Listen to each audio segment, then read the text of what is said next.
हमारे इस चैनल मैथिली गंगा को लाल बटन दबाकर सब्सक्राइब करें व घंटी के निशान का बटन दबाएं ताकि सभी नए वीडियो आप तक तुरंत पहुंचे बिल्कुल मुफ्त। अपने सुन रहे छी गंगा कैसे की प्रस्तुति।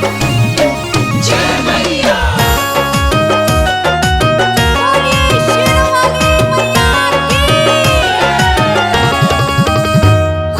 दर्शन ले मैया बेहाल भेल छी, अहाँ दर्शन ले मैया बेहाल भेल छी, कने तकियो नजर सँ हम ठाढ़ भेल छी, कने तकियो नजर सँ हम ठाढ़ भेल छी, कने तकियो नजर सँ हम ठाढ़ भेल छी। अहाँ दर्शन ले, अहाँ दर्शन ले।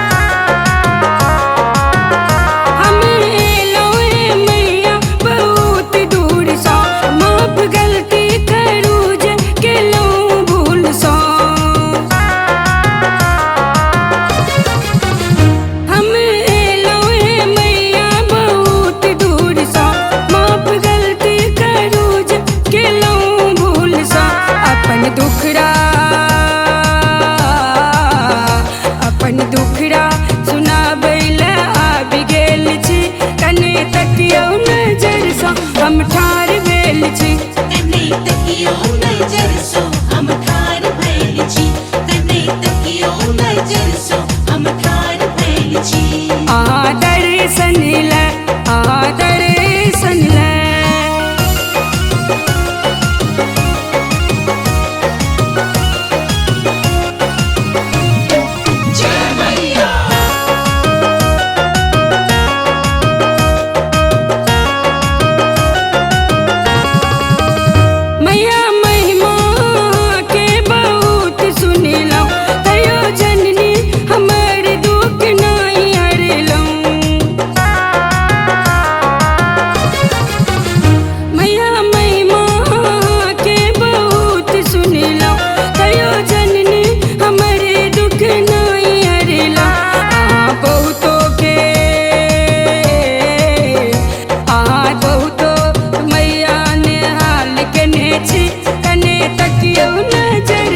हम ठाढ़ भेल छी, कने तकियो नजर सँ हम ठाढ़ भेल छी, कने तकियो नजर सँ हम ठाढ़ भेल छी।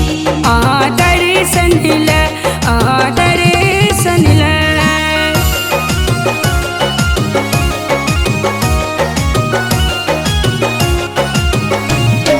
जय मैया